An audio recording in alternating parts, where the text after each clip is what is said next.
Hello student, आप लोग कैसे हैं? आई होप आप लोग अच्छे होंगे, पढ़ाई कर रहे होंगे। तो चलिए आज हम ये सवाल सिद्ध करेंगे। सिद्ध कीजिए कि रूट टू एक अपरिमेय संख्या या परीक्षा की दृष्टि से बहुत महत्वपूर्ण सवाल है।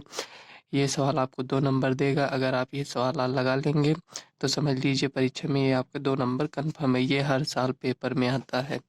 जैसे यहाँ पर देखो, यहाँ रूट टू है, रूट फाइव, रूट थ्री, कुछ भी हो सकता है। जब आप ये सवाल लगा लेंगे तो रूट थ्री, रूट फाइव भी उसी तरह होगी, वो भी आप लगा सकते हैं। तो चलिए इसको हम शुरू करते हैं। यहाँ लिखेंगे हल।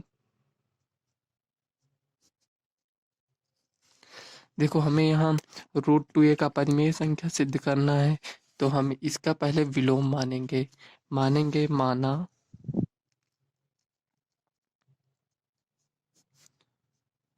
रूट टू एक परिमेय संख्या है।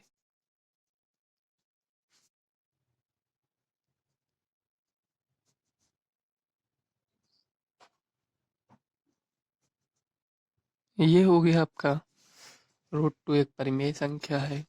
अब देखो, रूट टू जब एक परिमेय संख्या है तो इसे हम पी बटे क्यू के रूप में लिख सकते हैं। तो यहाँ हम लिखेंगे रूट टू बराबर पी अपान क्यू, जहाँ पी और क्यू एक पूर्णांक है।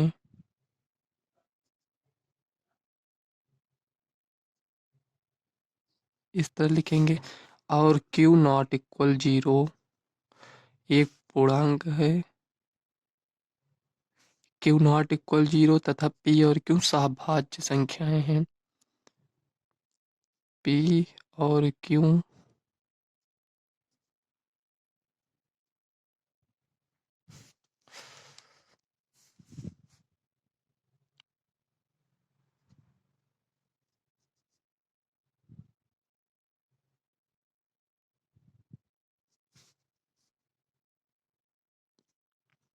इतना आपको लिखना जरूरी है,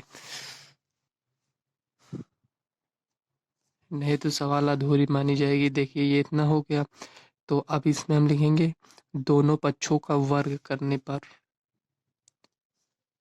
दोनों पक्षों का वर्ग करने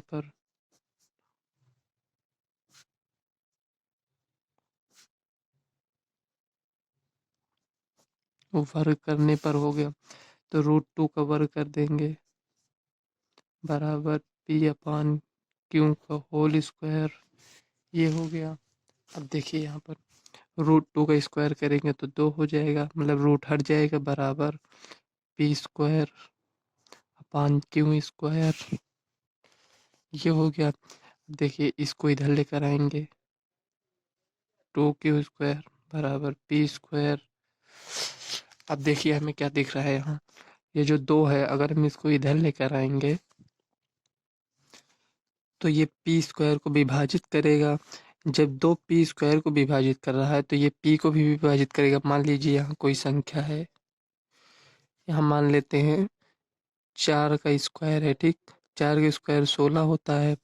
तो जो 4 का स्क्वायर यानी मतलब पी का स्क्वायर जो है 16, ये आया। तो इसको जब बटे 2 करेंगे तो ये देखो 2 से विभाजित हो गया। जब इसका स्क्वायर 2 से विभाजित हो गया तो ये जो 4 है ये भी तो 2 से विभाजित होगा। तो वही हमें यहाँ लिखना है। ये एग्जाम्पल लिए थे, ठीक। देखो, पी स्क्वायर यहाँ से लिखेंगे, पी स्क्वायर 2 से विभाज्य है।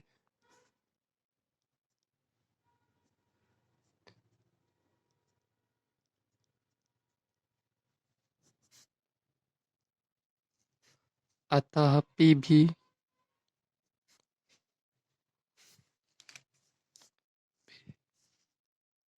2 से विभाज्य होगा।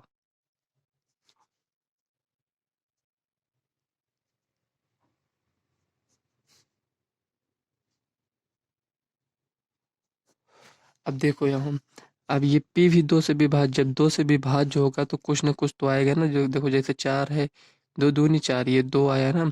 तो वही हम मान लेंगे यहाँ। माना p बराबर 2 से विभाज्य है 2।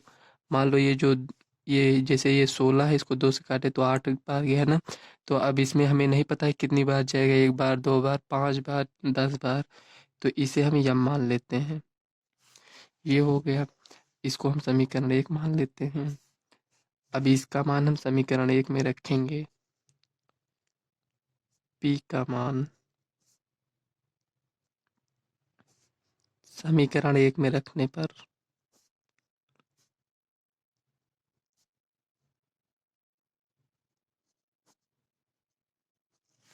ये हो गया। अब देखो p का मान 2m है, तो यहाँ हम समीकरण 1 में रख देंगे। 2q² बराबर 2m का होल स्क्वायर। ये हो गया। अब देखिए हम 2q² बराबर 2 का स्क्वायर करेंगे तो 4m² हो जाएगा। 2 से इसको काट देंगे, 2 आएगा। अब देखिए q² बराबर 2m² हो गया। देखिए यहाँ 2m² हो गया। अब देखो ये जो q² है, अगर हम 2 को इधर लेकर आएंगे तो ये q² 2 से विभाज्य होगा, तो q भी 2 से विभाज्य होगा। यहाँ देखिए इसके ऊपर जो हमने यहाँ लिखे थे, यहाँ इसी को हम दोबारा अब लिख देंगे। यहाँ p² लिखे थे, यहाँ हम q² लिखेंगे। तो यहाँ लिखेंगे q² 2 से विभाज्य है,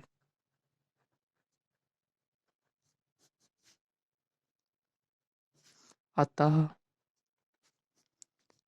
p भी 2 से विभाज्य होगा। 2 से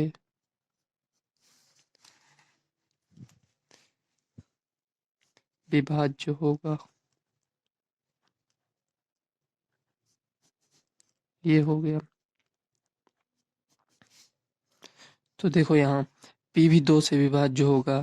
तो ये जो 2 है, इसमें ये हमें ये क्या दिख रहा है, यहाँ देखो ये देखो, यहाँ p² 2 से विभाज्य था।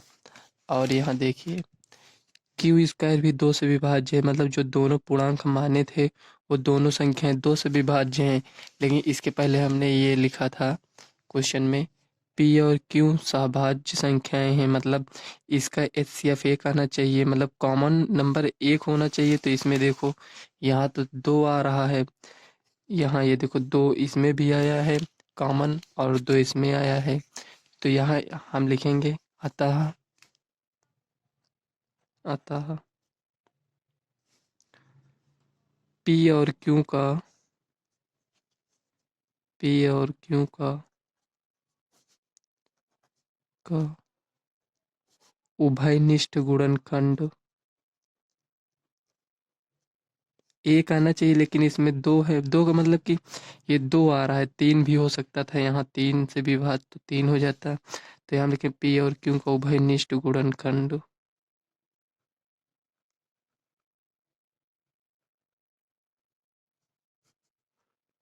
2 है। अतः अतः इससे हमें विरोधाभास प्राप्त होता है।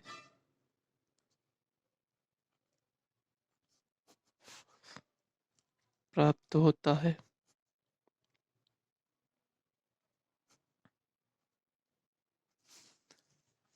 अतः हमारी कल्पना गलत थी, या हमारा मानना गलत था, हमारी कल्पना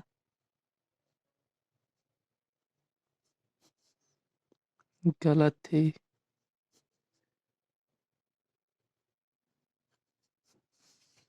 कि √2 एक परिमेय संख्या है।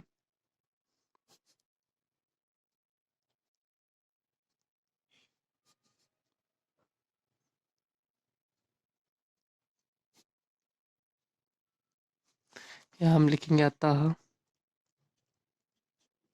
√2 एक अपरिमेय संख्या है।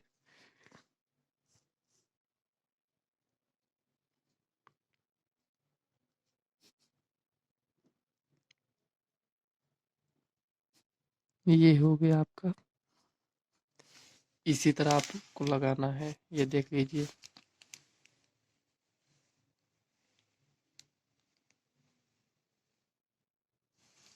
ये आपको एग्जाम में 2 नंबर देगी।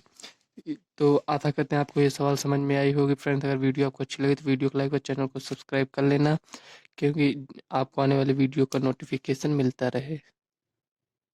तो चलिए मिलते हैं फिर किसी वीडियो में इसी तरह सवाल लेकर, तब तक के लिए बाय।